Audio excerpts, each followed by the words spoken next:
नमस्कार प्रिय दर्शकों, आप देख रहे हैं ज्योतिष मंत्र। प्रिय दर्शकों, आज पुनः गुरु गोरखनाथ जी का एक मंत्र देने जा रहा हूं। यह मंत्र गुरु गोरखनाथ जी की कृपा पाने का, साथ ही रिद्धि सिद्धि और बरकत के लिए है।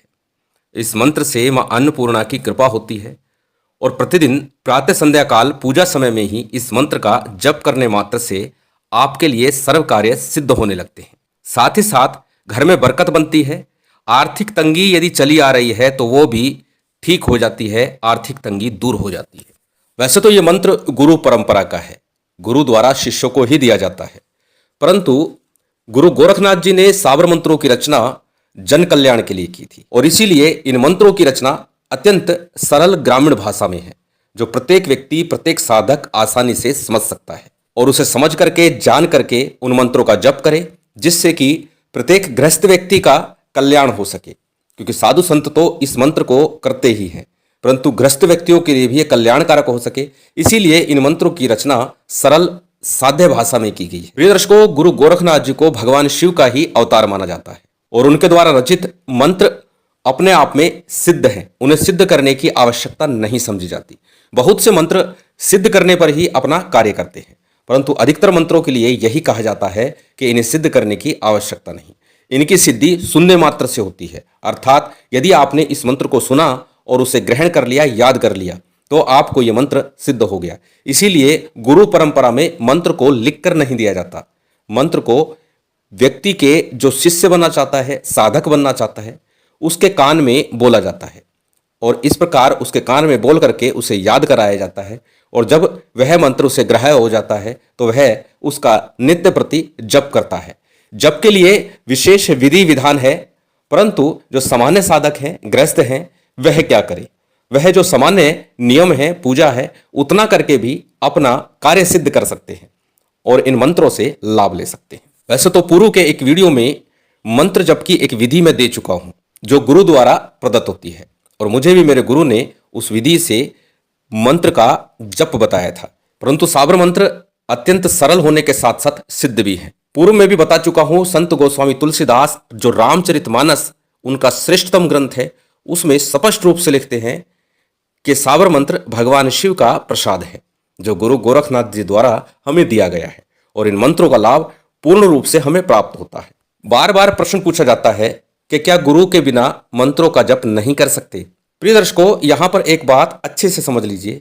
गुरु द्वारा दिया गया मंत्र किसी प्रकार का सिद्ध करने की आवश्यकता नहीं होती। पहली चीज, वह स्वयं सिद्ध हो जाता है जब गुरु द्वारा दे दिया जाता है, क्योंकि गुरु वो मंत्र देगा जो स्वयं उन्होंने आत्मसात किया हो, उसका प्रयोग किया हो, उसे जांचा हो, परखा हो। और इसीलिए गुरु द्वारा दिए गए मंत्र पर संशय नहीं होता और वह पूर्ण लाभ प्रदान करता है। आज इस सोशल मीडिया के समय में मेरे जैसे बहुत से साधक आप लोगों को मंत्र दे रहे हैं, तो क्या ये मंत्र आपके लिए कार्य करेंगे या नहीं करेंगे? निश्चित करेंगे, क्योंकि मंत्र को चाहे गुरु द्वारा लिया गया हो या कहीं अन्य माध्यम से प्राप्त किया गया हो, उस मंत्र का प्रभाव होता है, उस मंत्र की अपनी शक्ति होती है। गुरु द्वारा दिया गया मंत्र आपको शीघ्र लाभ प्रदान करता है, परंतु जब हम स्वयं प्रयास करते हैं तो हम करके सीखते हैं और इसीलिए उन मंत्रों से हमें लाभ लेने में कई बार समय लग जाता है। परंतु निश्चिंत रहिए, 100% लाभ तो मिलेगा, देर से ही सही, परंतु लाभ मिलेगा और अनेकों अनेक साधकों को बिना गुरु के मंत्र जाप से लाभ मिला है। मैं किसी को दीक्षा नहीं देता हूं, उसके बावजूद भी इन मंत्रों का मैं जप बताता हूं। जब कोई मुझसे संपर्क करता है किसी प्रकार के ज्योतिष कार्य के लिए, वास्तु के लिए या फिर तंत्र कार्य के लिए, तब मैं उन्हें बताता हूं और उन्हें पूर्ण लाभ प्राप्त होता है। मैं गुरु रूप में नहीं हूं उन्होंने मुझसे दीक्षा नहीं ली, बावजूद इसके उन्हें लाभ होता है और साबर मंत्रों का निश्चित तौर पर लाभ होता है और मिलेगा। और आज का जो मंत्र है, जैसे बताया, इसे प्रातः और संध्या काल में जब आप पूजा करते हैं 11-21 बार मात्र इसका उच्चारण करें। भगवान शंकर के समक्ष खड़े होकर बैठ करके, या गुरु गोरखनाथ जी का चित्र है उनके समक्ष, नहीं है तो जो आपके इष्ट हैं उनके समक्ष बैठ करके भी इस मंत्र का यदि आप जप करते हैं तो निश्चित ही आपको लाभ मिलता है। अब किस विधि विधान से ये जप आप अपने अनुकूल बनाए, उस विषय की चर्चा करते हैं, क्योंकि हमेशा बोलता हूं, चाहे मंत्र स्वयं सिद्ध ही क्यों ना हो, फिर भी अपने अनुकूल बनाने के लिए कुछ सिद्धि विधान कर लेना चाहिए। क्योंकि हमारे गुरुदेव कहते थे कि मंत्र तो सिद्ध ही होते हैं, चाहे कोई भी मंत्र हो, परंतु उसे अपने लिए सिद्ध करना है ताकि वो हमें पूर्ण फल दे सके। क्योंकि हम में अनेकों अनेक विकार होते हैं और जब हम उन मंत्रों का जप करते हैं तो वे विकार नष्ट होते हैं, हमारा पुण्य उदय होता है और उसका फल हमें प्राप्त होता है। इसीलिए मंत्र की सिद्धि अनिवार्य बन जाती है। चलिए बात करते हैं मंत्र को सिद्ध कैसे करना है। सबसे पहले सामग्री की बात कर लेते हैं। सामग्री अधिक नहीं है, बिल्कुल सामान्य सामग्री है और पहले दिन ही ये सामग्री प्रयोग करनी है। उसके बाद नित्य प्रति मात्र जप ही आपके लिए पर्याप्त होगा। अब सामग्री क्या है आपकी स्क्रीन पर दिखाई दे रही है। बड़ी सरल सी सामान्य सामग्री है। थोड़े से पुष्प लेने हैं आपको, किसी भी प्रकार के पुष्प हो सकते हैं, सुगंधित पुष्प हो, पीले रंग के हो, लाल हो, कैसे भी हो, सफ़ेद रंग के पुष्प हो, जो भी हो, सुगंधित हो थोड़े से अच्छा रहेगा।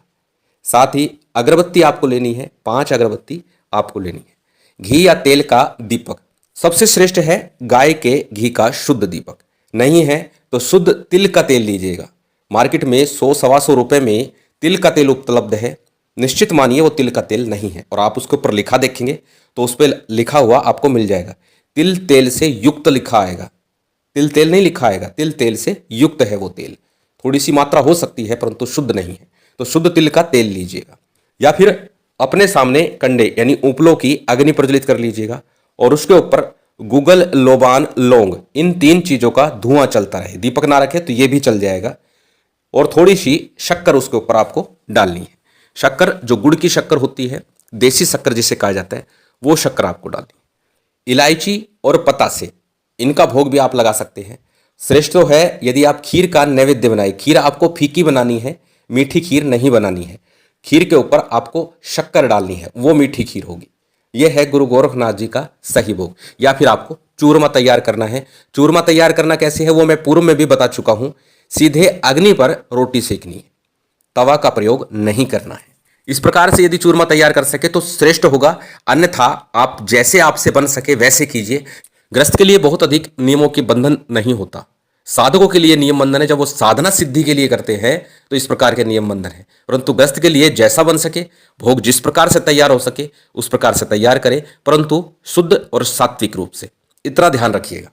इसके अतिरिक्त आपको रुद्राक्ष की माला से जप करना है। रुद्राक्ष की एक माला लेनी है, उससे ही आपको जप करना है। परंतु पूर्व में भी बता चुका हूँ, जो भी माला ले वह प्राण प्रतिष्ठित ले। प्राण प्रतिष्ठा विधि में डाल चुका हूँ, आप उसे देख सकते हैं और उसके माध्यम से प्राण प्रतिष्ठा विधि संपन्न कर सकते हैं। आसन और वस्त्र की बात जहाँ तक है, शुद्ध सात्विक किसी भी प्रकार के वस्त्र और आसन आप प्रयोग कर सकते हैं। श्रेष्ठ होगा यदि ऊन का या कम्बल का आसन आप प्रयोग करते हैं, वही सबसे उत्तम है। बात करें यदि समय की, किस समय जप करना है, सबसे श्रेष्ठतम समय है प्रातःकाल।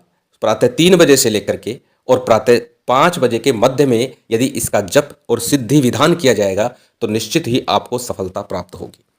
परंतु अपनी सुविधा के अनुसार इसे संध्या काल में भी आप कर सकते हैं, या फिर सिद्ध योग मुहूर्त जिस समय हो उस समय आप इसका जप कर लीजिए। कि पूर्व के अनेक वीडियो में मैं बता चुका हूं, जब भी किसी देवी देवता के निमित्त हम कोई पूजा पाठ प्रार्थना करते हैं तो उनके मंदिर में जाकर के हम प्रार्थना करते हैं, कुछ भोग सामग्री लेकर जाते हैं। इसी प्रकार यदि गुरु गोरखनाथ जी का ये मंत्र आप सिद्ध करना चाह रहे हैं तो पास में कोई आश्रम हो, गोरखनाथ जी का मंदिर हो, वहाँ धूना लगा हो तो वहाँ पर थोड़ा खीर का नैवेद्य बना करके ले जाइएगा। जैसे बताया, फीकी खीर ले जानी है, शक्कर डाल के ले जानी है, उस पर गाय का घी डाल सकते हैं आप। ये खीर ले जाइए, थोड़े से पुष्प ले जाइए या पुष्पहार ले जा सकते हैं। वहाँ पर चिमटा होता है, उसके ऊपर पुष्पहार चढ़ा दीजिएगा। खीर का भोग आप धूने पे लगा दीजिए। इतना आप कर दीजिए। जो भी साधु सन्यासी वहाँ उनको सौंप दीजिए, कुछ दक्षिणा द्रव्य दे दीजिए और गुरु गोरखनाथ जी से प्रार्थना कीजिए और थोड़ा सा धूने की भभूत ले आइए तिलक के लिए, क्योंकि इस दौरान जब आप सिद्धि कर्म करेंगे तो वो तिलक आपको अपने मस्तक पर लगा कर रखना है।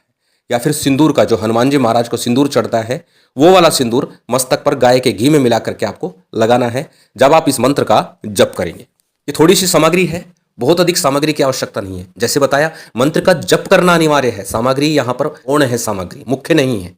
अब जानते हैं इसका सिद्धि विधान किस प्रकार करना है। सबसे पहले जान लेते हैं हम उस विशेष और खास मंत्र को। मंत्र आपकी स्क्रीन पर है, आप इसे देख सकते हैं, नोट कर सकते हैं, स्क्रीनशॉट ले सकते हैं। मंत्र थोड़ा सा आपको बड़ा लग सकता है, परंतु जब आप इसे याद कर लेंगे उसके बाद ये सरलता से आप इसका पाठ कर सकते हैं, जप कर सकते हैं। और हमेशा बोलता हूं, जब भी किसी मंत्र का जप करें तो पहले उसे याद कीजिए। याद करने के बाद ही जप करेंगे तो निश्चित ही आपको सिद्धि प्राप्त होगी। चलिए मंत्र को एक बार मैं बोल करके बता देता हूं। ओम गुरुजी गोरख जति मसेंद्र का चेला, शिव के रूप में दिखे अलबेला, कानों कुंडल गले में नादी, हाथ त्रिशूल नाथ है आदि, अलख पुरुष को करूं आदेश, जन्म जन्म के काटो कलेश। भगवा वेश हाथ में खप्पर, भैरव शिव का चेला, जहां जहां जाऊं नगर डगर लगे वहां फिर मेला। शिव का धूना गोरख तापे, काल कंटक थर थर कापे, मेरी रक्षा करे नवनाथ, राम दूत हनुमंत, रिद्धि सिद्धि आंगन विराजे, माई अन्नपूर्णा सुखवंत, शब्द साचा पिंड काचा, चलो मंत्र ईश्वर वाचा। चलिए अब जानते हैं इस मंत्र का जप किस प्रकार करना है और किस प्रकार से इसका सिद्धि विधान करना है।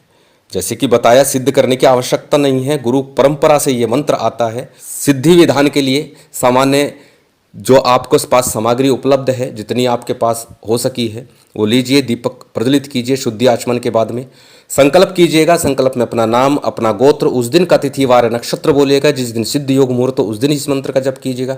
और कोई दिन ना मिले तो रविवार के दिन इस मंत्र का या मंगलवार के दिन इस मंत्र का आप जप कर सकते हैं। संकल्प का जो जल आपने हाथ में लिया है उसी किसी थाली प्लेट में या गणेश जी के विग्रह पर अर्पित कर दीजिए। उसके बाद में सबसे पहले गणेश जी का, गुरु का, कुल देव, पितृ देव, स्थान देव इत्यादि का आपको पूजन करना है। गुरु गोरखनाथ जी का पूजन आपको करना है और गुरु गोरखनाथ जी का पूजन करने के बाद में भैरव जी का सामान्य पूजन, क्योंकि क्षेत्रपाल के रूप में, स्थान देव के रूप में हमेशा बताता हूँ, इनका पूजन कीजिए।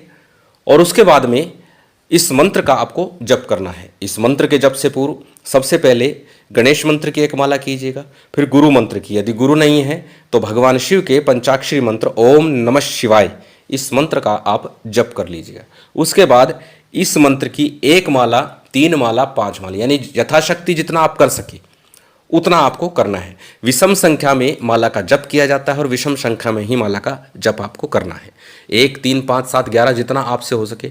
और अधिकस्य अधिकम फलम, ये बात भी मैं हमेशा बोलता रहता हूँ कि जितना करेंगे उतना श्रेष्ठ है। और उसके बाद में जो भोग सामग्री पहले दी है उसी प्रकार से भोग सामग्री आपने अर्पण करनी है। अग्नि मैंने बताया था, अग्नि प्रज्वलित कर लीजिएगा। उसके ऊपर गुगल लोवान लौंग का धुआं चलता रहे, दीपक चलता रहे।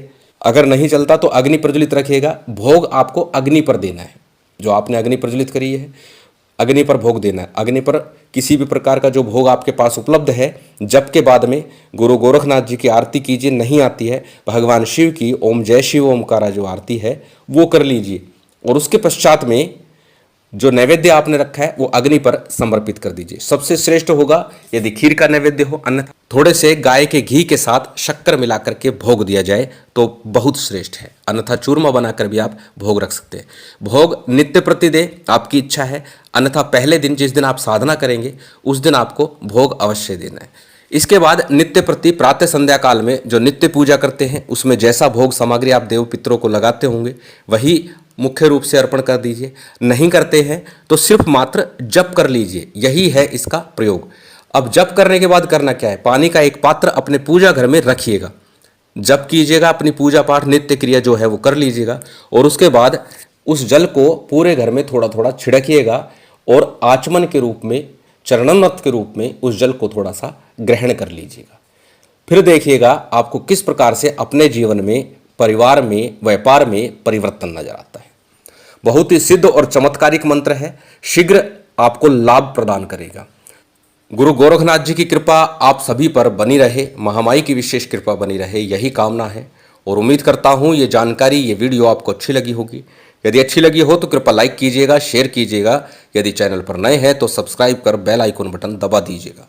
जय माता दी, जय श्री राम।